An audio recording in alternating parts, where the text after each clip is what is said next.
Dubey sir, you can start the video. Okay. So good evening, friends.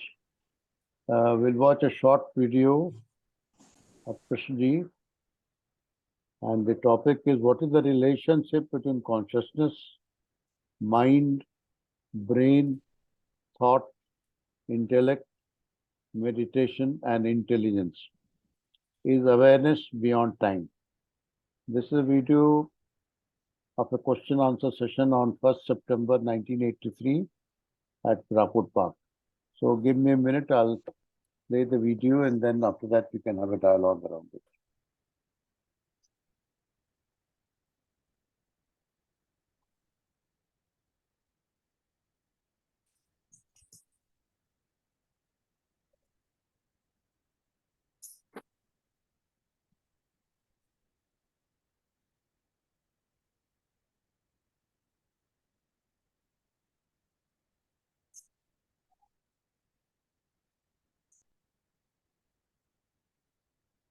Can you see the video now?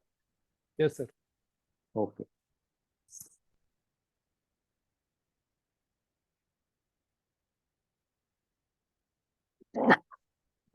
What is the relationship between consciousness, mind, brain, thought, intellect, meditation, and intelligence? Is awareness, attention still there when thought is not? Is awareness beyond time? What's the relationship between consciousness, mind, brain, thought, intellect, meditation, and intelligence? Is awareness, attention still there when thought is not? Is awareness beyond time? Now, how do you meet this problem? This is a problem, right? This is a question. How do you meet that? Because this is a question that all of us pose. If you are at all serious, if you have gone into all this, you say, what is the relationship of intellect, brain, mind, intelligence, consciousness, and so on? How do you meet this problem? What's your approach to this problem? To this question? Right? What's your approach? Either you say there is no relation, each is something separate, or there is a relationship between them all that remains a mere verbal state. But to find out actually, what's your answer? How do you respond to that question?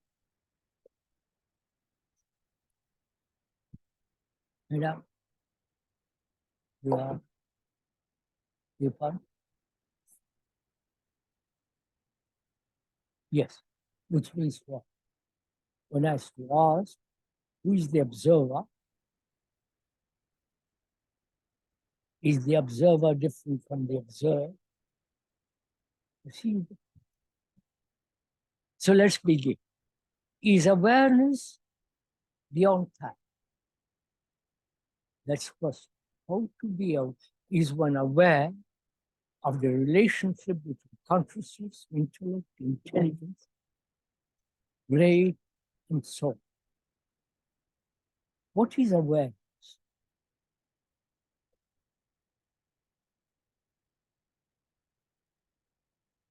Are we aware when we are sitting here of the tent, of the marquee, the number of poles there are that are holding up the marquee?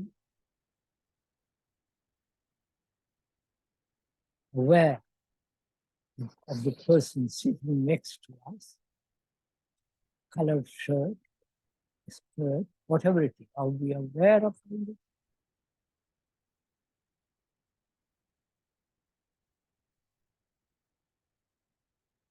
or not aware of it at the same time. You are aware of it at partial, from time to time. Is that awareness? Or do you take the whole thing, observe the whole marquee, see the number of holes there are, and so on, all together, and observe various colors? So, isn't awareness begin very near? I'm aware the room I live in, the flat I live in, the single room. If I'm aware of the trees, the sky, the birds, the grass, the beauty of the land, and so on. Are we aware of all this? Or we are aware of very, very rarely. If we are aware, is it a partial awareness? See one thing only. Or being aware, you see the causation and the consequences and the ending of the cause. Doesn't all that imply in being aware? I'm aware of my wife or husband, but come back down to that. There we begin to understand much more. I'm aware of my wife. Is this awareness the memory of my wife?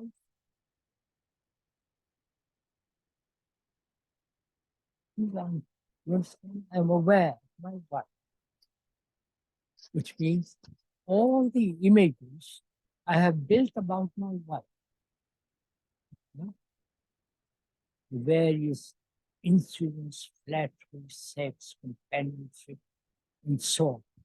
All that is a continuous memory, adding all the time. Am I aware of these memories?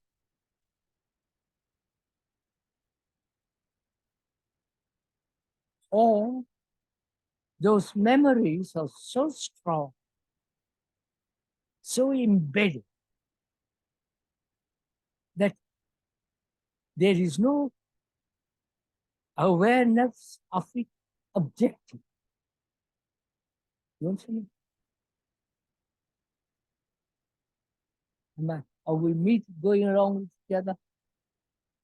Is this too complex? All that. So, am I aware of the memories which interfere, block the awareness of my wife? So I ask, naturally, can this block be put aside, wiped away, so that I can be aware of my wife, sensitive?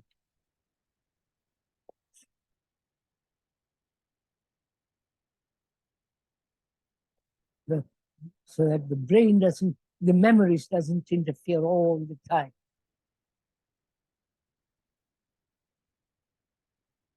If one sees the fact that in awareness,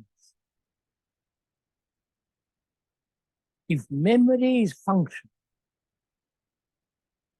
then I am not aware at all. Then memory is acting all the time. If I am aware that the memories are operating all the time, then I see how they block my relationship with my wife, and therefore, if I like the block, if I like it, that's much better because it's easier to live that way, then I keep it.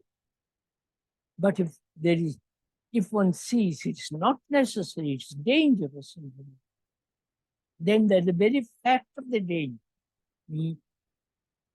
puts away the block, the barrier. Is this? Now, let's proceed from there. What is the relationship between consciousness, mind, brain, thought, and so on? What is relation? To be related to something. Is it identification? I am related to my husband. Is that identification or relationship? Please.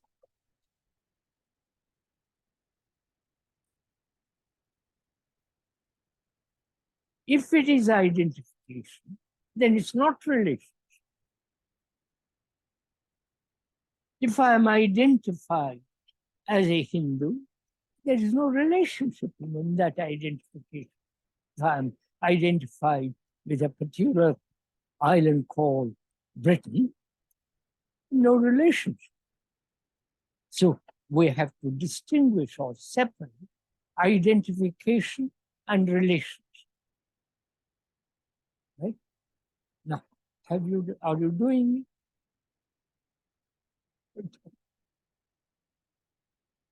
So that to find out what is the relationship without identification. That's a very serious. Is that possible?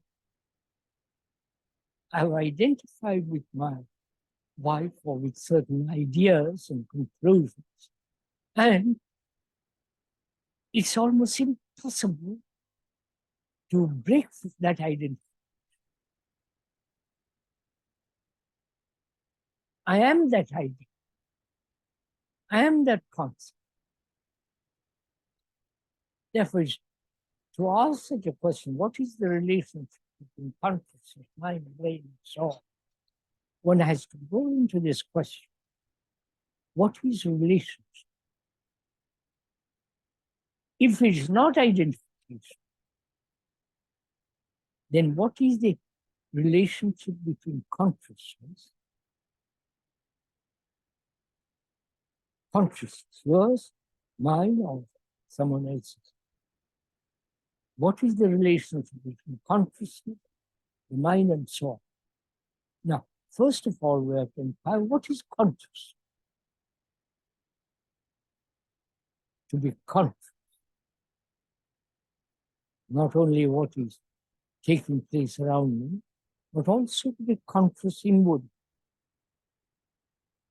What might the reactions, the beliefs, the fears, the faith, hope, various forms of identification, suffering, pain, health, ill health, and so on. All that is my conscious. Right? Do you agree to that? Not agree. Do we move to that?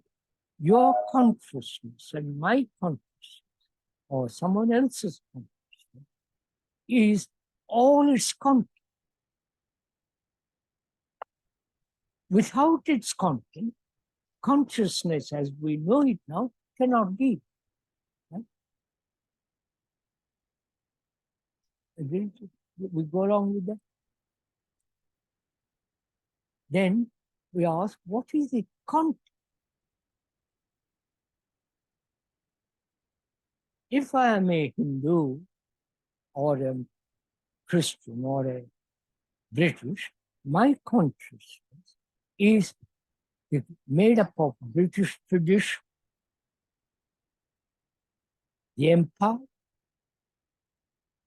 the queens and the kings, and, right? The various traditions, culture, linguistic control, and I believe, I have faith right? And so that's my content of my consciousness. If I am a British, Frenchman, and so on. If I am not of the Western world, then my consciousness also is faith, belief, suffering, pain, anxiety, like the rest of the world. So the question is my consciousness different from yours?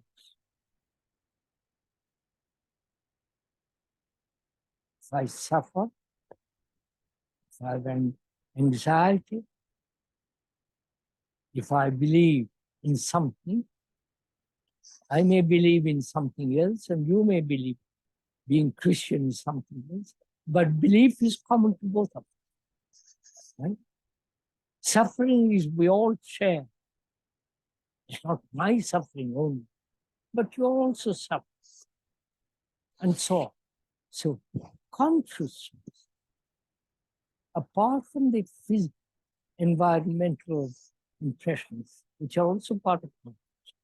You may be tall, I may be short. I may be lighter skinned than you, or you may be lighter skinned than me. That is a superficial coating. But inwardly, we are similar. Right? This is, you would not like this. That's a fact. Right? Do you go as far as that?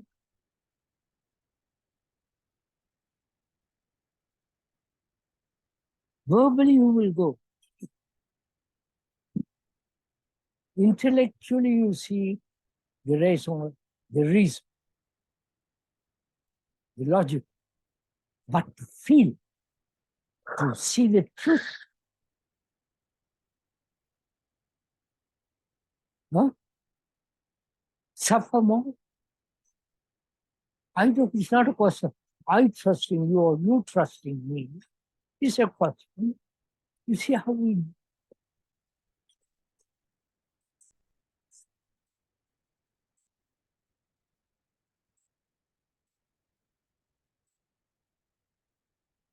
I don't know, I'm asking.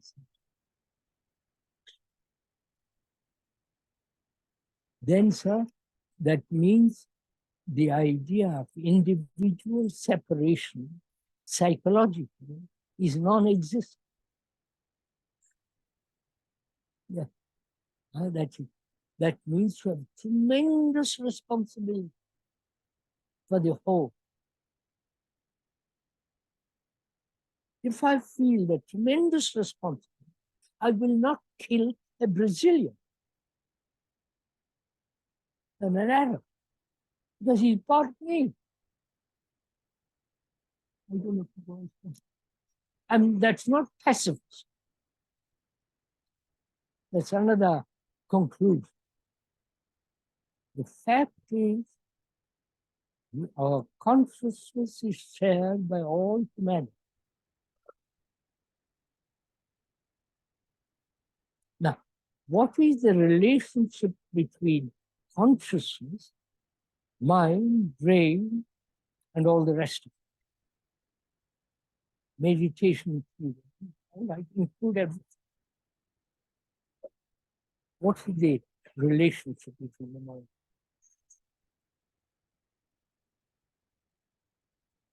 Is the code of relationship for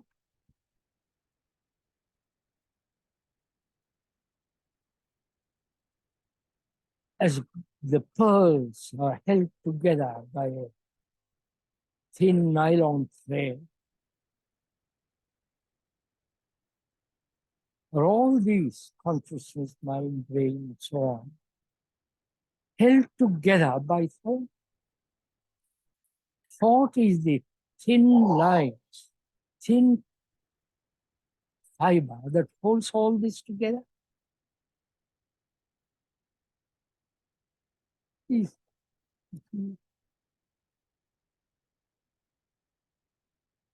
So one has to go into the very question, why has thought become so extraordinarily vibrant, alive, all of activity, right? What is thought feeling?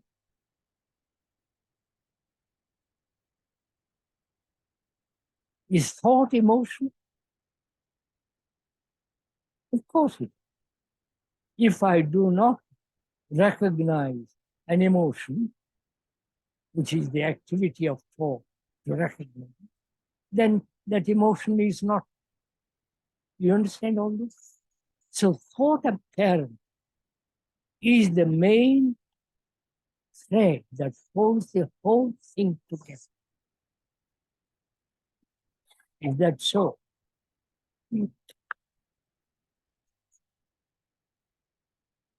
Then, what is the mind? This is really the very, very serious question. What is the mind? Is it part of the brain? Or it is outside of the brain?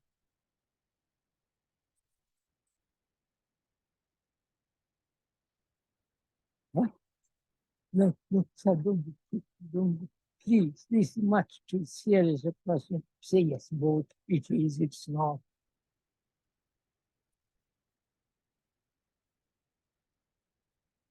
How can I find out? Huh?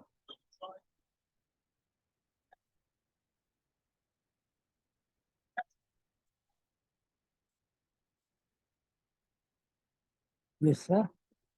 When you're driving a car, you have to be aware of not only the approaching car, but also you have to be aware of the side roads. You are aware of see 300 feet or 400 feet ahead, right?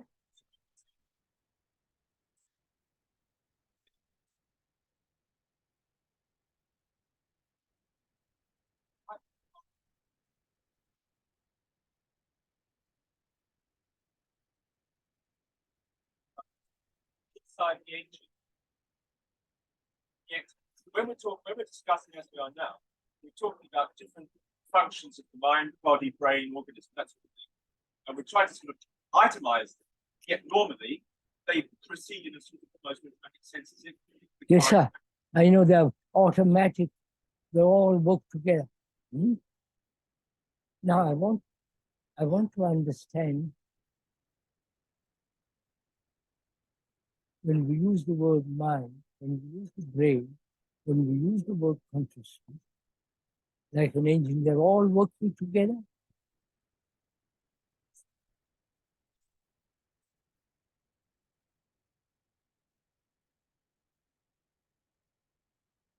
I would like to, if I may, most respectfully point out. First of all, are we aware that there is no separation between all this?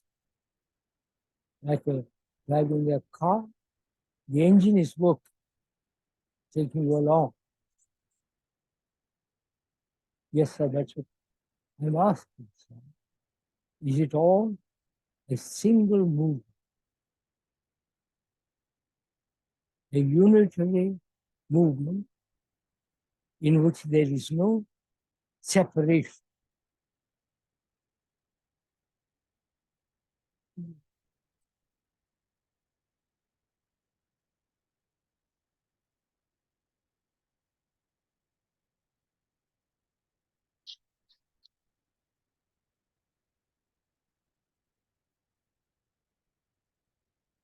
I'd like to find out for myself, what is the mind?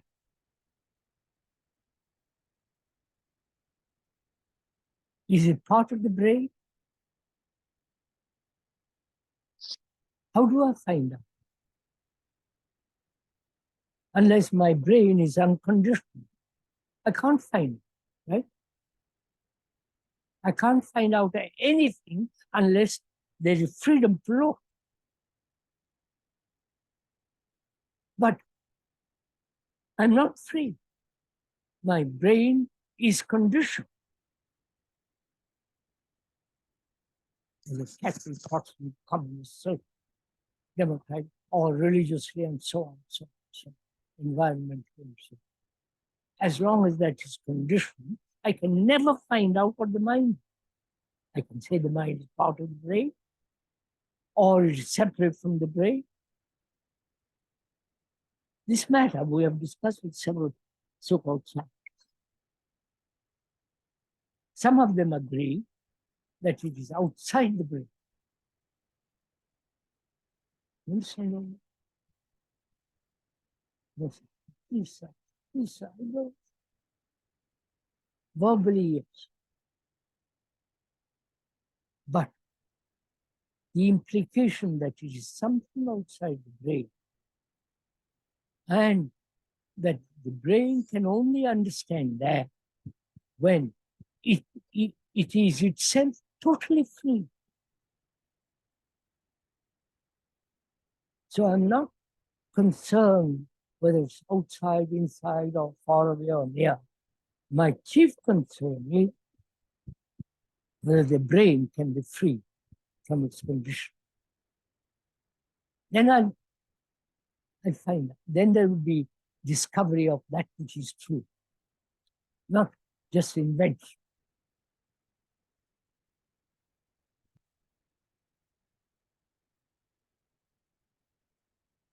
Oh, seriously, what are you? You are your name, right?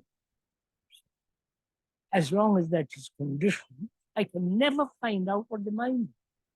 I can say the mind is part of the brain, or it is separate from the brain. This matter we have discussed with several so-called scientists. Some of them agree that it is outside the brain. Yes, I know. Yes, please, sir. Please, sir. No. Verbally, yes. But the implication that it is something outside the brain and that the brain can only understand that when it is itself totally free. So I'm not concerned whether it's outside, inside, or far away or near. My chief concern is whether the brain can be free from its condition. Then I'll find out. Then there will be discovery of that which is true, not just invention. So we're asking, what is the connection between the mind? There is one single thing.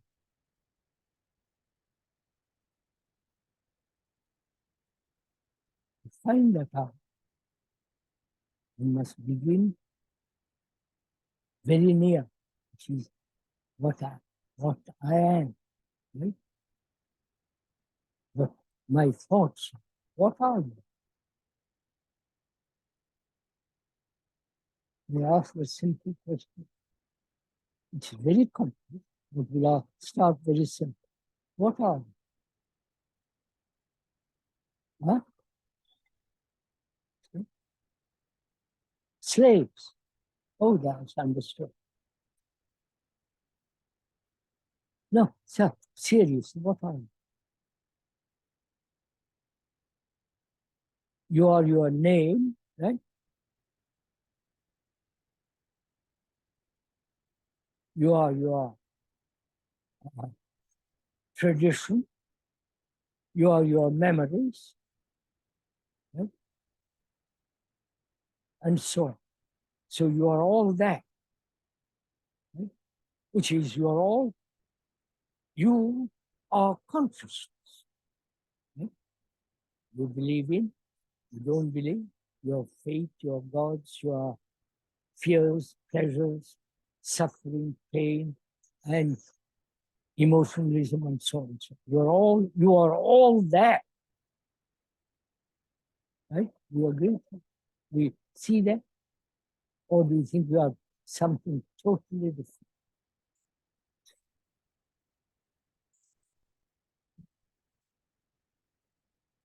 It's a fact. Now, what does that mean?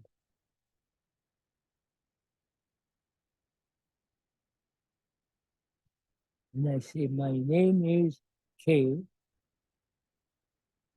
I belong to India, or Britain, or this or that. I have faith, so on. So, what does that all mean?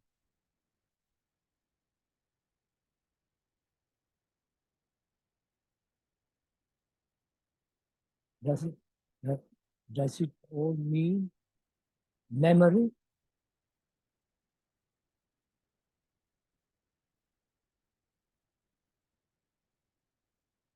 Which means if you see them, or if you don't see, we are the parts. Right? If you go along with that, even verbally, we are the past. The past is not, right? Past is memory.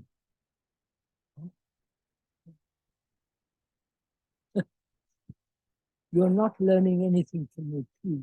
I'm just pointing. So, we are a series of movements in memory.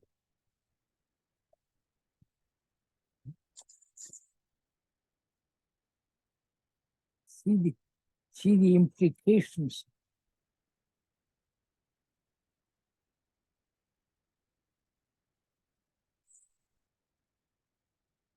That we are not actively living human beings.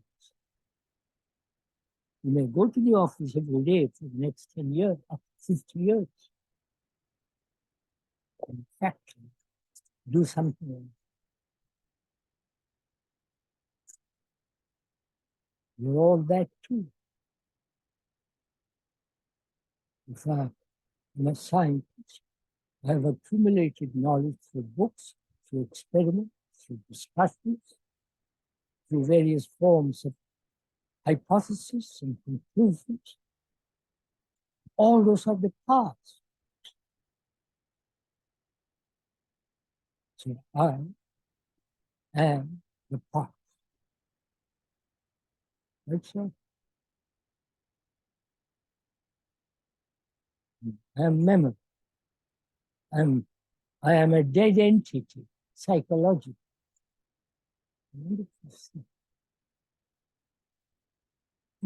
Just do we see it, or is just an idea?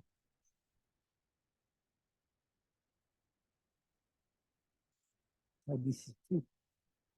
It requires a great deal of work, this great deal of observation, patience, looking at things very, very carefully, impartially, objective, without any sense of subjective reactions. And once I realize I am the whole movement of the planet,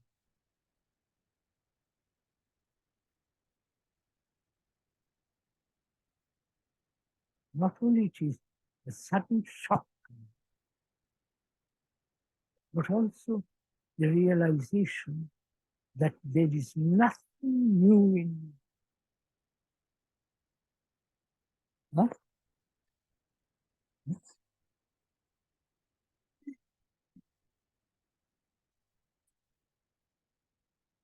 I seem to be proving you are not proving.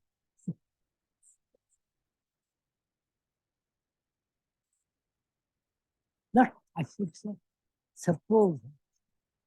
So,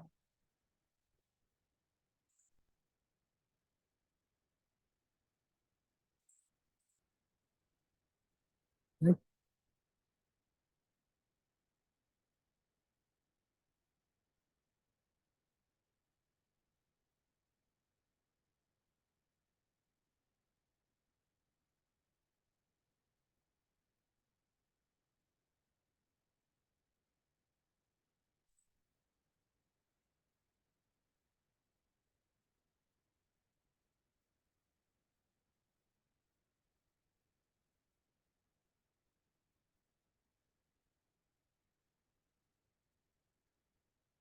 We are narrowing it down. The gentleman asks, why do you, K, narrow down all this? This is simple.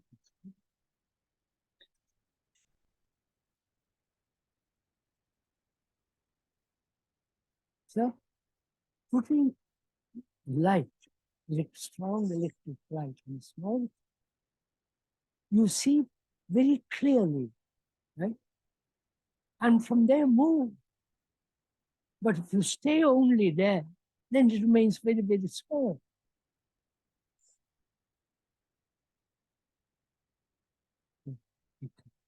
We can learn more from each other than by listening to K. Why don't you encourage people to hold group discussions on particular topics and have organized activities to facilitate dialogue and relate?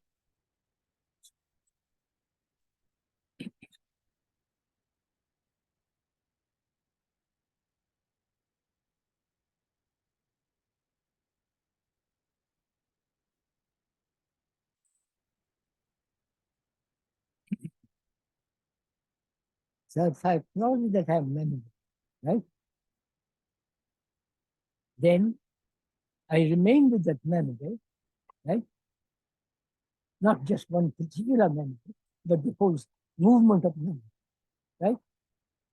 Then in that observation, there is a perception that one asks, is it possible to live a life without memories, except where it is necessary? Means like, what?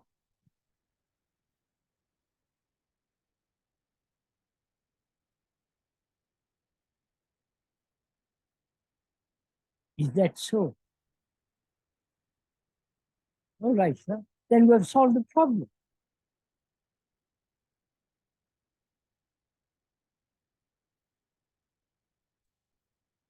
Then we have solved the problem. That the brain, which had been conditioned by memory for millions or 40, 50,000 years, can live, function, act in all relationships of life without bringing in this terrible past. If we can live that way, it's the most extraordinary thing to live. Right?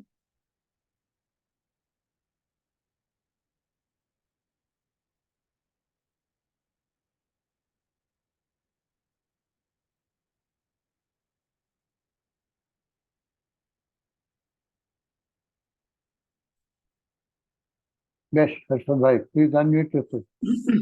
Yes, are you able to hear my voice? Yes. Okay, thank you, Dubeji. There are so many words here in the title, and I would like to speak a little bit about intellect and intelligence and what is the relationship between the two. So it seems to me that intellect, in that lot of words, ideas, concepts, and understanding of the words, intellectual understanding. But intelligence is something different than intellect. Intelligence is it is not verbal, it is seeing the essence behind the word. So intelligence, through intelligence, intellect can come, but intellect cannot touch intelligence, because intelligence is in a different dimension than intellect. Intellect is verbal, intelligence is non-verbal, seeing. And another relationship about mind and brain, that the brain is a matter and this matter can be studied in the laboratory, but the mind is not matter. Nobody really knows where it is. So it cannot be put under microscope. It can be only seen by oneself. The mind can see itself. So in that there is no observer and observed separate, whereas in studying the brain, there is the division between the observer and the observed exists. So the last question, which is it possible, Krishnaji is asking, to look at things and people without the memories of the past coming, interfering in it. And it is something, a question is a very good question. And it seems to me that it is possible to look at a tree or a human being without the memories interfering. It doesn't mean that there are no memories there of the tree, but that memory or knowledge will not interfere in looking at the tree or a human being. If somebody is asking, what are you looking? Then you can say it is a mango tree or a neem tree or the name of the person. So memories are stored there, but in observation, these memories, they don't interfere. And that is the real beauty. That is because in that there is no observer looking at the observed. It is just pure looking, and that is real love or beauty. And that in that there is freshness, newness. So this is what I have to say right now. Thank you very much. Thank you. Thank you, Harshad.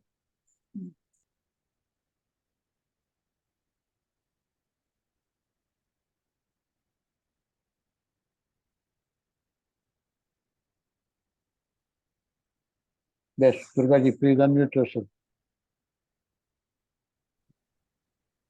Yes, sir. Good evening, everybody. It's nice to be back after some time, I think, sir. I think most of the Sundays we are not meeting, and I think Thursdays also. I think I also, it seems I am coming after a long time because I was also out of station. Yes, sir. And what we can see, sir, outside, the world is how terrible it is becoming. This one ongoing war that's happening for 1.5 years, Russia and Ukraine. And now this new sensational and very dastardly that thing that has started again, Hamas and Israel. India and anybody sensible is maybe the stipulations one is going on. Is it going to get escalated into Third World War or something? Sir. So this is the scene we live in, sir. The turbulence, the violence, that strong fear, strong, what do you say? Deep emotions of hatred and all that stuff. So in this background, to discuss whatever Krishnaji is saying, it looks, sometimes you feel, where are we heading to? These questions come to anybody who is a bit conscious and also. And it's such a lovely video. It's touching upon the basic things of awareness. And I think a lot of us, initially we make a big problem of what awareness is. So time and again, he says, be aware of the practical things all around you. When you're driving, look at the trees, the road, and when you're in a room, what are the things that are there in your room? And when you're going outside, the clothes you wear, the other people, I feel, sir, the reason why this kind of very, very common and very basic minimum things, that come into Krishna's teaching. So it looks very, very obvious at one juncture. But the things he's asking us to do is the basic things that looks, how so deeply absorbed in we are in our lives that we don't have time for all these things. We don't pay attention. And sometimes if then otherwise we make a problem of everything. You say, what is awareness? If I am aware, am I going to become like this, you know, otherwise our mind comes and jumps at this, it wants a result. So basic understanding of our own consciousness, our own common human existence, I think it's more about that, sir. And there are deep questions of, you know, what is the relationship between consciousness, and then he goes into consciousness. And according to my understanding, sir, consciousness is always much more deeper, much more when you start becoming more and more aware of your own feelings, your emotions, your sorrow, your memories, you know, how they play on yourself. I feel that's the area he feels consciousness. So for me, I think awareness is basic level, and consciousness is, I don't know, so my mind has somehow it figured out like that. It's more deeper to one's own self. And Krishnaji's teaching is all about that. You know, understand the way we are, the way we live our lives, the common human nature, and then unless and until we understand our conditioning, the culture, the traditions, and how deeply we identify them with. Suppose like he says about the Britishers, you know, like if you look at the consciousness of a Britisher, maybe that feeling of superiority that he may be carrying on in his subconsciously, because they were the rulers of the world. And if we come to our India, we may be carrying that subconsciously, like, you know, like spiritually we are, you know, once upon a time we used to be so advanced and all. So unconsciously, subconsciously, these are all the deep rooted feelings and essence of our consciousness, apart from what all the memories we gather, the experiences we go through, which forms that deeper core of our consciousness. So in this, he says it in the end, he says it very clearly. Unless and until you know what it is to be free from your conditioning, free from your day-to-day, all the problems and culture, the identification and all that, there's no way you can come to know where mind is. And why bother about where mind is? So only when you're free from all this, you can understand what mind is. So that's how he concludes it. And by the way, sir, this video is not played in that YouTube. I think video is that's a message that had come. I wanted to see it before. Like usually we usually listen once and then I come prepared. So that is there. And a lot of people also are asking questions. And I feel most of us, when most of the people, especially more so in the Western world, I feel they want to understand questions on one-on-one basis of, you know, intellectual basis. So they think that they can answer back to Krishnaji as if he's asking some questionnaire or something like that. But whereas I feel, sir, Krishnaji's approach is the teaching is so far, so, you know, poignant and so deep, so vast. Though he asks questions, but I feel he's there to state what he has to state. So that's how he entertains the questions. He listens to everybody, but he completes whatever he has to say, because the teaching is going to last for centuries to come, year after year. I don't know. There may be very few people who can come in contact with that, but it's for that. It's not that, you know, you intellectually answer like some kind of like you're sitting before a psychologist or a psychiatrist and you have to answer questions. Maybe it doesn't work like that at all with the Krishnaji's teaching, sir. So that's all I have to say about the time being, sir. That is the opening remarks. Thank you, sir. Thank you. Thank you. Yes, Dr. Verma. Yes, sir. Am I audible, sir? Yeah. My voice is throat is out of order. So it may be difficult for someone to listen to me. Of course, this topic is very interesting. Very interesting. But for me, what is my relationship with these words? What is my relationship with these words? And all the things I am in this very moment, at this moment, I am surrounded by so many things. So many things are happening around. There is only one in me. In what is seeing all this? What is observing this? I can't differentiate. There is only one in me that is observing. That is observing, never asking for any naming. We are impressed by the sound associated with these words and the importance given by the so-called intellectuals. None of these words bother me when I look. Not even with what I look. Even that doesn't come to, that question also doesn't come to me with what I am looking. Common sense is not words. You see, and we do talk about the non-verbal communication. Harshad Bhai invariably talks about that. Although he was differentiating, he loves differentiating into intelligence and intellect. We talk of ultimately holistic. In the end, JK said, it's all one wave.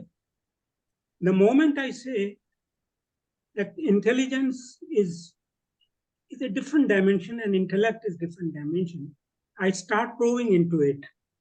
And everybody starts looking for exactly what this means and what that means. And that is what we are doing today. You see, relationship is the query of a person who has in his mind all the fragments he is trying to find and establish a relationship. All these things. When I am talking, I know all the 7 words that have been given to find relationship among them. So the internal friction we'll call dissipation of psychic energy. This is what happens invariably. We go on, we have the same words. 7 words are too much, of course. And then ultimately saying it's a one wave. Awareness is always there. I have been always talking like this.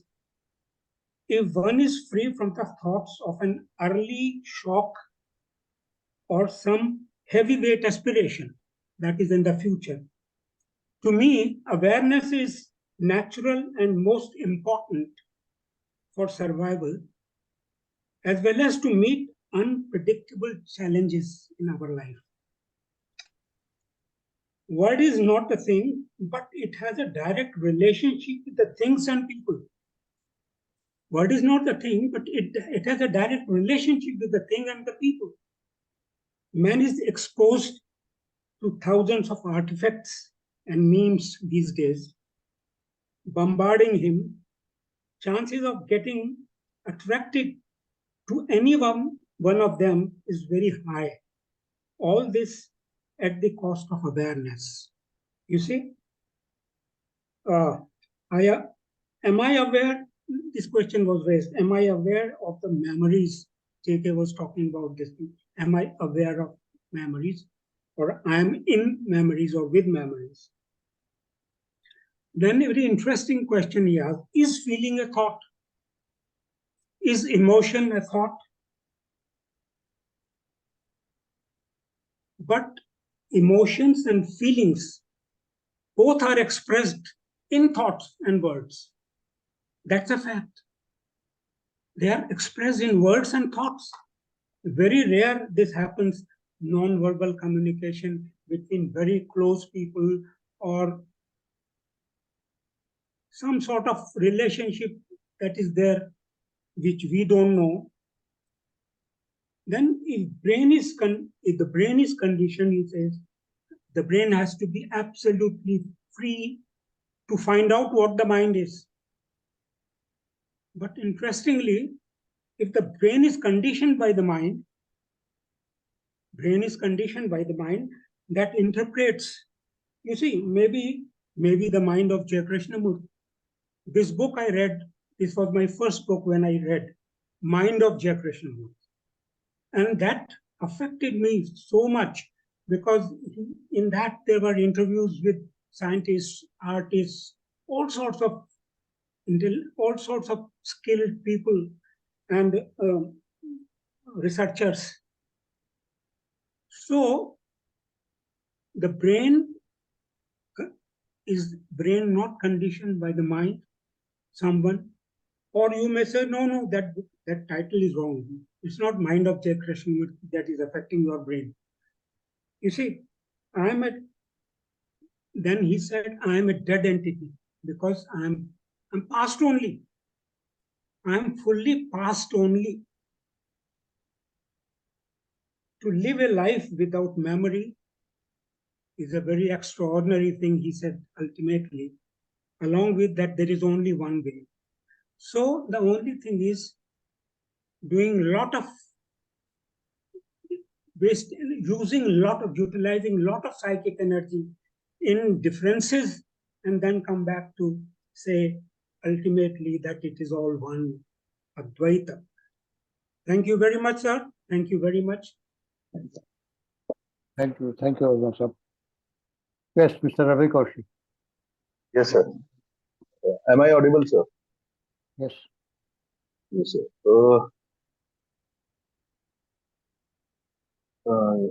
I'd like to see this. I think Durga Rani ji and this Harshad sir is saying all about intellect and intelligence difference and the brain and the mind and the consciousness and the understanding about the consciousness and the brain and how Durga Rani ji is saying that according to her thinking, mind is a bit a rooted thing like that. So, and the K is saying that all these things has no value. He's saying that unless the brain is not free from the conditioning, you see, all these things are coming from intellect actually. So the main question is that how the brain can be free from the conditioning. This is one thing, and I would like to explore it more with all of you people. How the brain can be, and what is conditioning actually, to see the whole structure of conditioning. That thing I like to explore because I think new things may come, and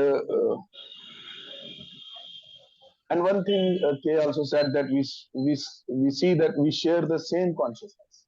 We share the same consciousness. Then the separate individual, uh, uh, uh, the separate individual idea drops by itself. If we see that your consciousness and my consciousness is same, then there is no separate individual. Then we are together. So this is the thing. And with that the great responsibility comes because we all are suffering according to case and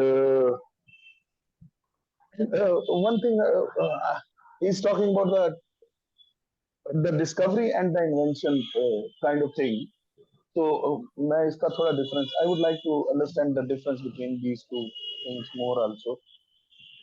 Difference between the discovery and the invention and to explore what conditioning is. Thank you, sir. Thank you. Thank you. Yes, Dinesh ji. Are you able to hear me, sir? Yes, sir. Today's topic, it seems that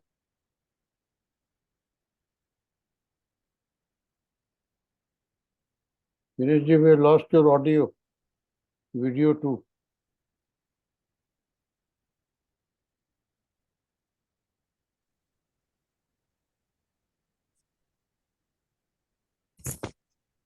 hello, are you able to listen to me? Yes.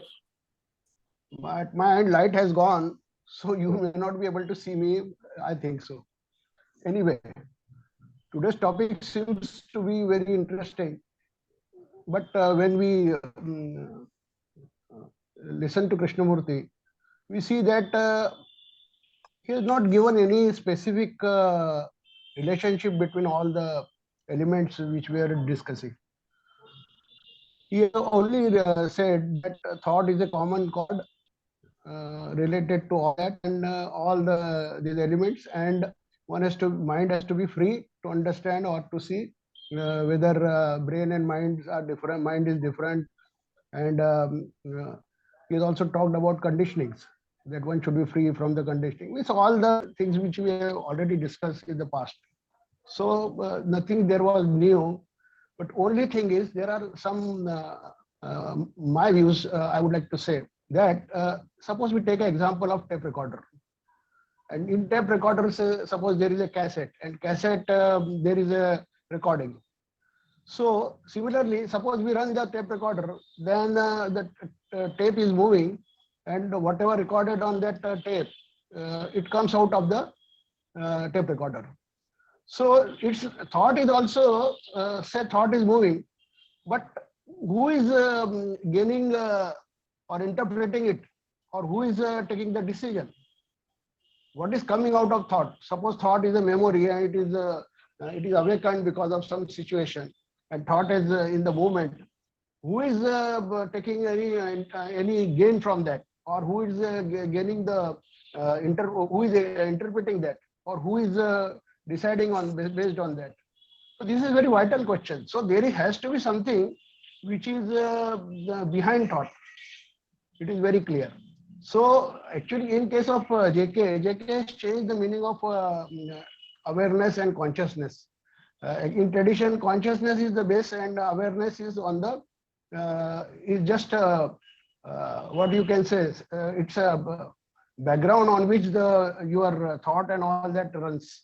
So whatever you experience as your life, that is based on awareness. And consciousness is the total, which is the running the total system of you. So that is what in tradition. But here JK has changed the words, and he has said that consciousness is the content of consciousness. Okay, let us take that definition. So who is basically interpreting? Who is behind that thing which is interpreting actually? And when he says what I am, so what I am is okay. That I am my name and all that. But that is the recording. But who confirms that this is my name? Suppose there is an accident. The patient has gone into coma. He came out of that. And then he said, I don't remember anything. So still patient is there. His awareness is also there. But he says that I don't remember. So we have to see that there are layers of, you say in tradition consciousness, or you say awareness in JK's words. So these are the layers. Another thing, there is a straight difference between, clear difference between the intelligence and intellect. We have talked a lot of things about intellect. Two things have been talked about the intelligence. JK said that JK is only given the hint that you will, if you get the, you are free from your conditioning, then you will get the wisdom, and then from wisdom you will start, the intelligence will start operating in you. And you will get the insight. He has said that much only. But apart from insight, there are so many things. Harshad sir has repeatedly said that this is a non-verbal thing. But intelligence has no limitations. It is omnipotent. It can operate through your mind in any way. Say it can give you the message also. It can there can be a clear audience. There can be a clairvoyance. These things are having different meanings altogether. Clear audience means you will get a special wordings in your mind which are different from the normal your experience and all that. It's a new thing, it's a fresh thing, and it's entirely different from the routine your thought process. So clairvoyance can be there when the thing may not be in front of you, but you may get some what we can say, some means message from that thing, or you can get some hints from that thing which is not in front of you even. So you may get some details about it.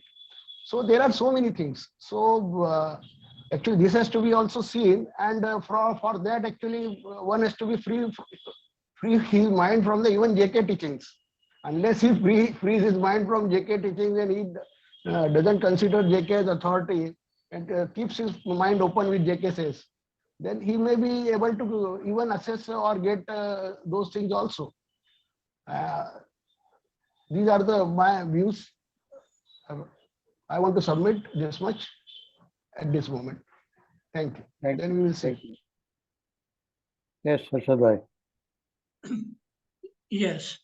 I like to say about this question, who is looking, when we are looking at anything, relationship of all these different things. So what I feel is that everything is coming from thought, and from the thought comes the sense of I am. And that Krishnamurti calls it thinker.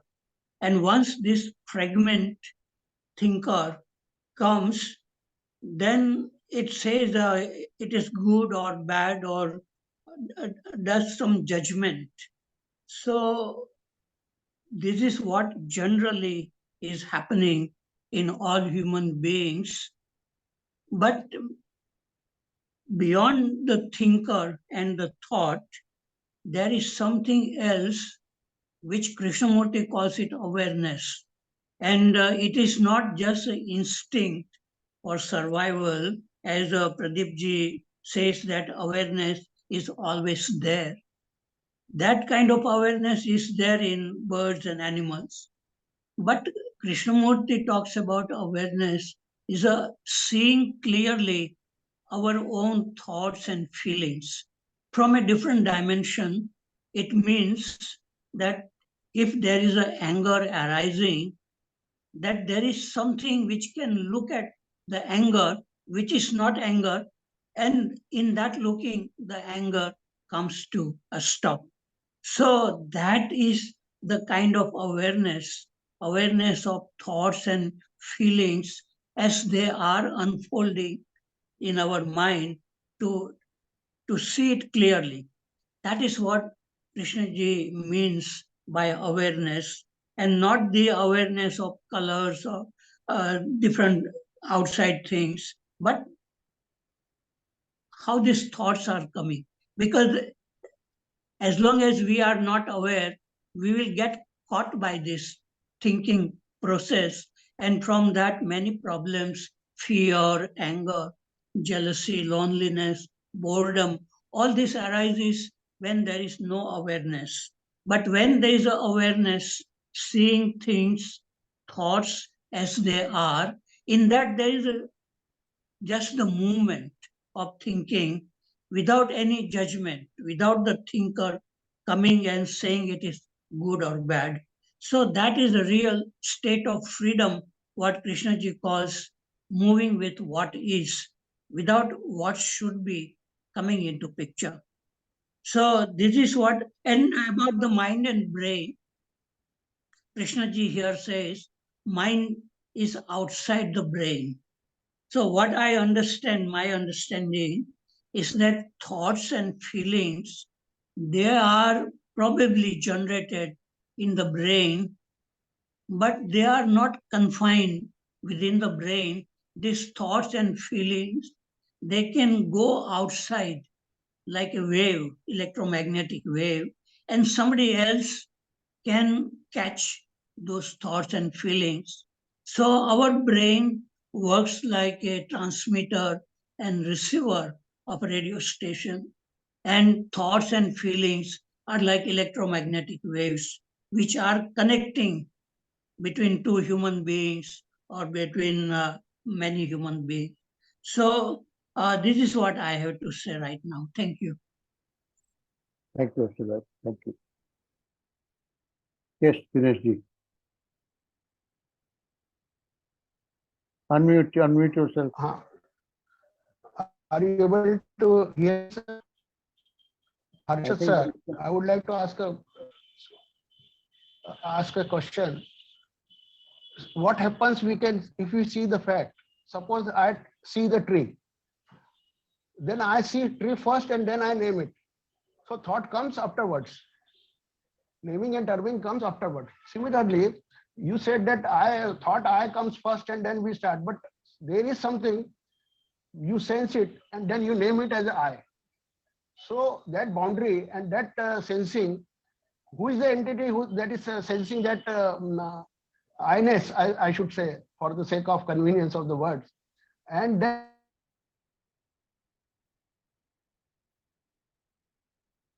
I think there is some problem with his audio. Harshad, you want to respond? Yeah. Yes. When you look at a tree, initially there is no word has come. It's just looking. But then the word comes and takes over, and then that awareness is gone. It is just now thinking, and then you begin to think about that tree and what are the name, what are these advantages or what are uses, and our mind goes into thinking a lot. But in some human beings, when they look at a tree, they can continue to look at it and just look at it without any any word or any thought coming. And that is something, a very fresh observation. It is like seeing it for the first time. When I saw kangaroo in Australia for the first time, it was jumping the way it was jumping with the legs moving together. That also some birds, little birds are also moving like that. So everything, when there is this non-verbal awareness is there, then everything looks very fascinating to look at. You can look at a river flowing without any word coming. You can look at the sheep or birds flying or clouds continuously changing the shape. And you can continue to look at it without thinking coming in. And that is the real beauty I feel in life, real freshness, when the word is not taking over of that observation. Okay, finish. Thank you. Yes, Verma sir. Unmute yourself.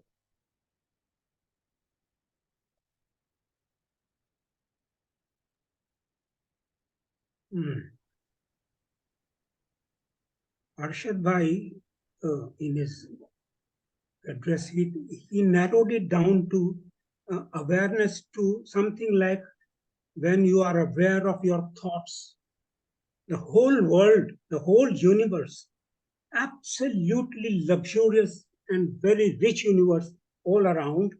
And that you see when Krishnamurti talks about in his diary, personal diary, whatever it is, he talks about such a detail. When Harshad Bhai could see a kangaroo, was that not awareness? Or at that time he was busy seeing his thoughts?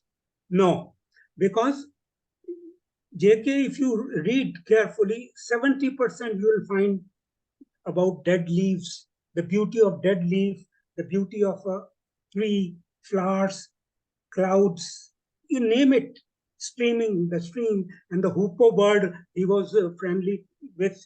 You see, it is all awareness. It is not, if you restrict awareness to something which you feel or which I feel, then you are actually killing awareness. Always trying to find that whether it is awareness. No. Awareness you will enjoy only when you don't define it. You see, the moment we define something, it becomes narrow. This is what I think.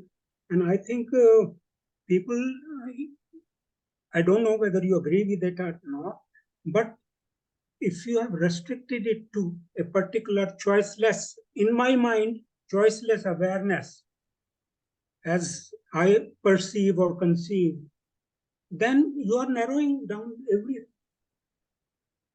Whereas absolutely it is open, you have to be open to everything. Awareness, this is what I feel. I don't know. Thank you very much. Thank you. Yes, Dinesh. Are you able to hear me, sir? Yes, yes. Question to Harshad sir. Sir, what I was talking, that when you see a tree, thought has not come into picture. Still there is a moment, lot of moment is going on in the mind. That's why you can segregate the tree from the other environment, isn't it? So this moment, what do you call this moment as? Or suppose I am tasting a gulab jamun and it feels sweet.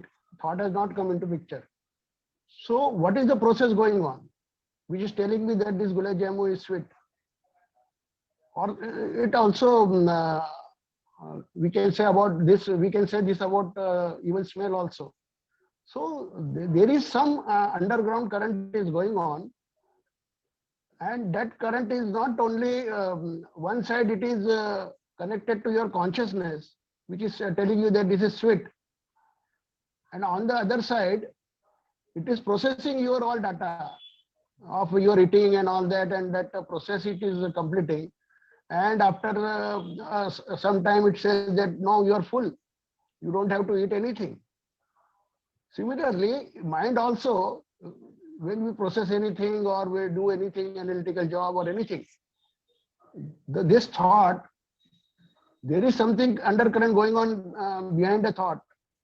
And that is linked to even something else also. It says now you are enough, you are now tired. We may call it body intelligence or whatever it is, but there is some undercurrent, isn't it? What are your views?